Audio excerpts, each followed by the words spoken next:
Thank you for listening to the Office of Child Abuse Prevention's Parent Leadership Program, Request for Application Overview, and Question and Answers.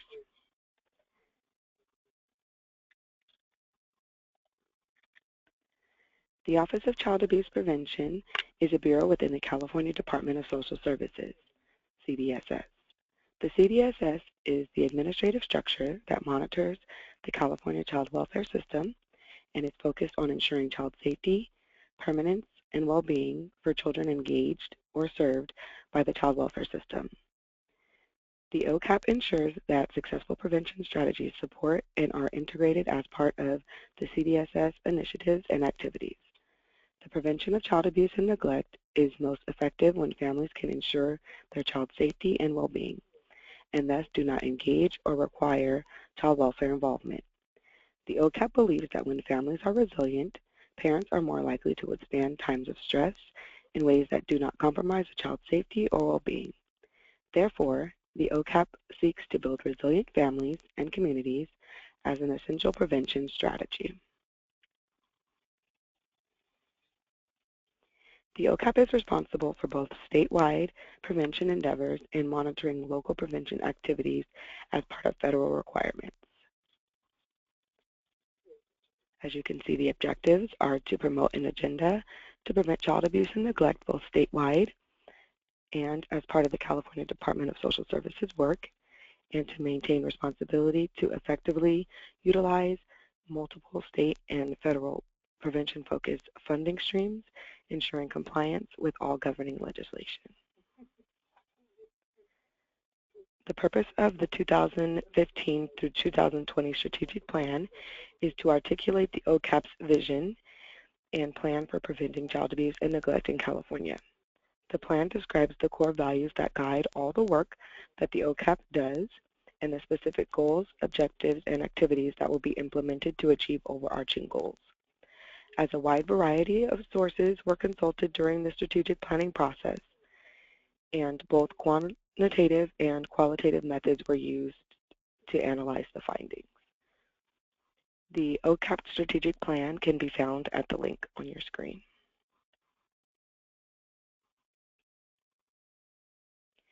The OCAP's activities and funding strategies will be informed by the following 6 guiding priorities: promoting strength-based approaches. The OCAP promotes the widespread incorporation of family strengthening approaches, such as integrating protective factors as an essential prevention strategy. Engaging and empowering parents. The OCAP will advance approaches to meaningful empowering parents as they support and advocate for their families and inform prevention strategies. Focus on high-need populations. Priority funding will focus on prevention strategies to address the needs of children and families impacted by overrepresentation in child welfare system, child neglect, at-risk infants and children, vulnerable families, and poverty and/or economic challenges that impact families. Cultural responsiveness and relevance. The OCAP will seek to ensure culturally responsive and relevant resources, best practice models, and implementation tools to share with counties and community-based prevention partners. Effective data-driven approaches. It is expected that all prevention approaches advocated by the OCAP have the best available evidence and, at a minimum, are data-informed, implemented with fidelity, and employ high-quality assessment strategies to monitor outcomes. Building prevention partnerships. A goal of the OCAP is to build local prevention partnerships through capacity building, modeling, and community resources. For the Parent Leadership Request for Application. Approximately $213,000 per year of federal funding will be available for Parent Leadership Program for the fiscal year 2016 to 17, fiscal year 2017 to 18, and fiscal year 2018 to 2019, with the grant period beginning July 1st, 2016 and ending June 30th, 2019. The funding amount is provisional and contingent upon OCAP receiving federal grant awards. OCAP reserves the right to terminate or extend this agreement following an evaluation at the conclusion of the 2016-2017 fiscal year, which concludes June 30th, 2017. The Parent Leadership Program is supported by Federal Child Abuse Prevention and Treatment Act, CAPTA, and the Community-Based Child Abuse Prevention, CBCAP funds.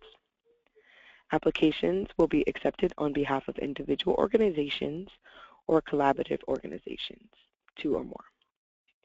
To be eligible for the Parent Leadership Grant, applicants must have the capacity and ability to provide statewide training and technical assistance to parents.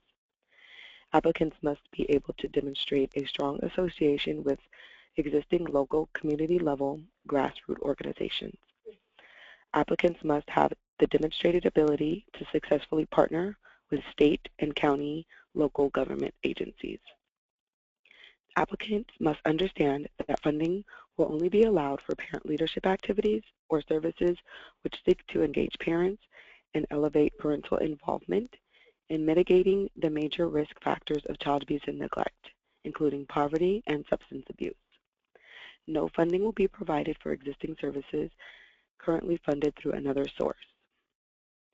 The OCAP cannot reimburse or supplement funding for services already funded by OCAP or other government programs such as Dent-A-Cal or Medi-Cal. Funds that are requested by the applicant must be used exclusively for the operation and administration for the proposed activities outlined in the applicant's scope of work for this request for application.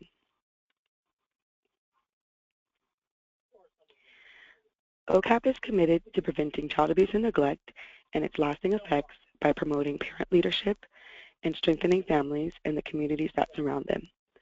OCAP is seeking an organization or a collaborative of 2 or more organizations to create parent leaders through training and technical assistance in order to build a statewide team of parent leaders, including those previously involved in the child welfare system. It is the OCAP's expectation that this training and technical assistance will empower parent leaders to actively participate in program planning, development and modification of policies and procedures, and the evaluation of systems in the area of child abuse prevention at both state and local levels, specifically to mitigate the major risk factors of poverty and substance abuse. The grantee will be responsible for organizing training logistics, such as training formats, coordinating staff, time schedules, travel, and facilities. This program will require considerable flexibility to respond to changing needs and priorities. Specific information regarding activities to be included in the program are included in the complete RFA, as well as specific information on how to prepare the application and supporting documentation which must accompany it. Now for the questions that we've received. The request for application specified that OCAP would be accepting questions regarding the grant announcement and its requirements from February 24th to March 8th, and would be posting the questions and corresponding answers on March 15th. The questions can be found on the OCAP website in PDF form and are also going to be discussed now in this presentation. Question number 1.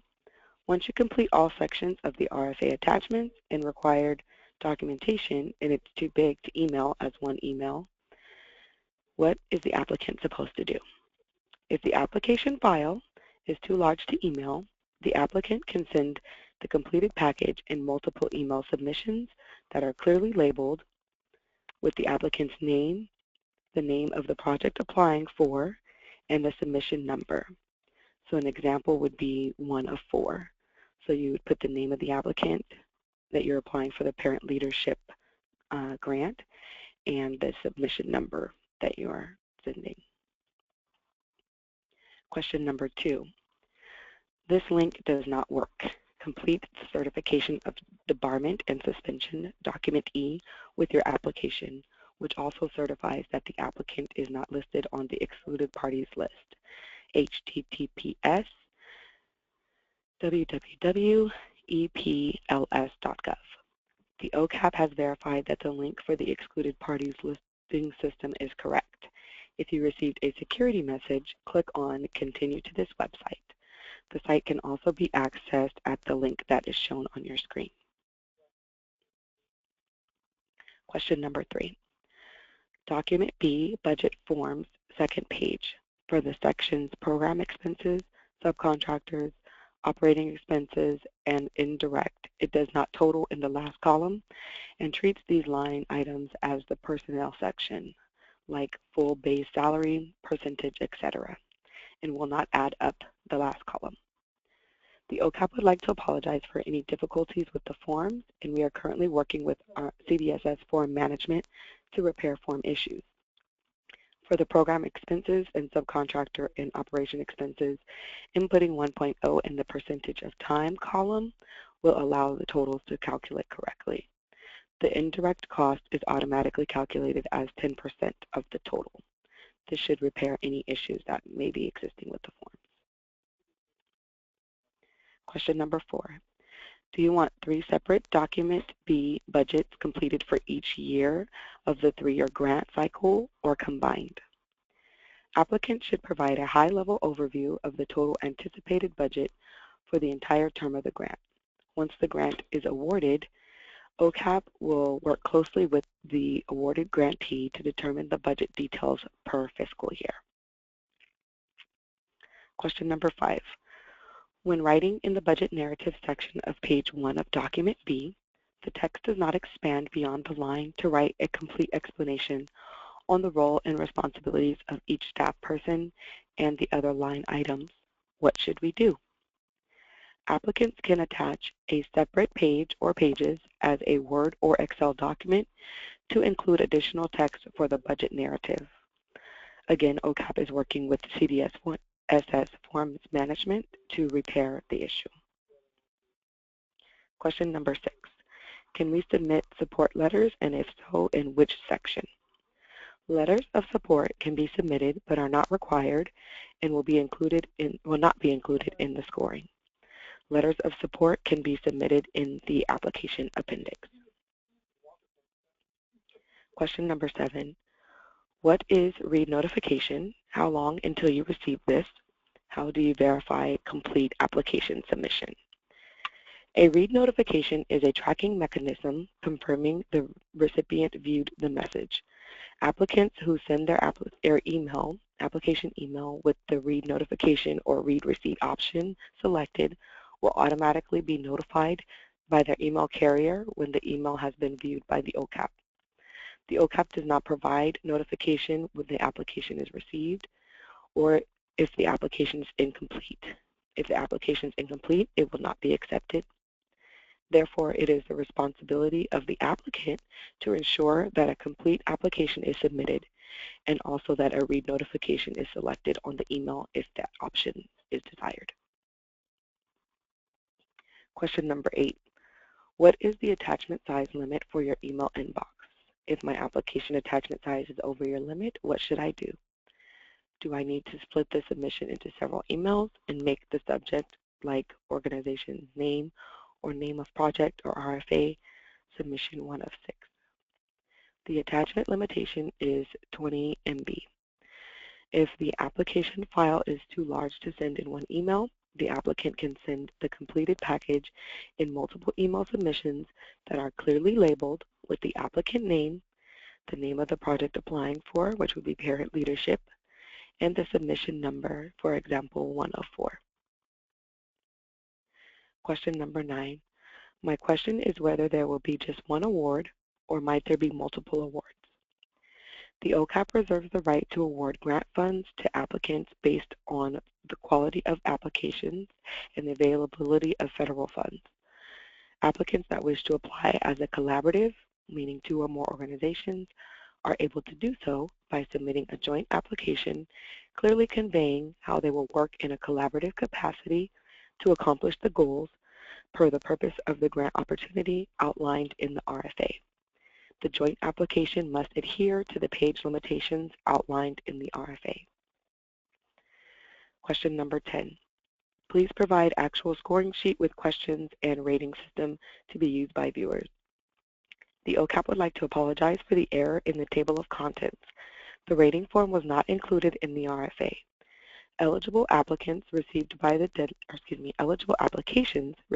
deadline are generally rated by a team of evaluators. The rater scores are averaged and applicants are then ranked numerically. Please refer to page 14 of the RFA for the point values assigned to each category. Applicants will be scored based on whether the applicant answered the question as requested, as well as the quality, clarity, depth, relevance, and thoroughness of the responses provided. Question number 11.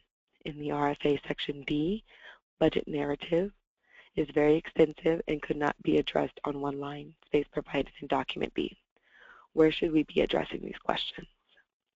Applicants can attach a separate page or pages as a Word or Excel document to include additional text for the budget narrative. Again, OCAP is working with CDSS Forms Management to repair any issues that may be occurring with the forms, and we apologize for these issues. Thank you for tuning in to the Parent Leadership RFA overview and questions and answers. We thank you for your questions, and we would also like to reiterate that the Parent Leadership RFA is due on April the 4th, 2016 by 5 p.m. Thank you.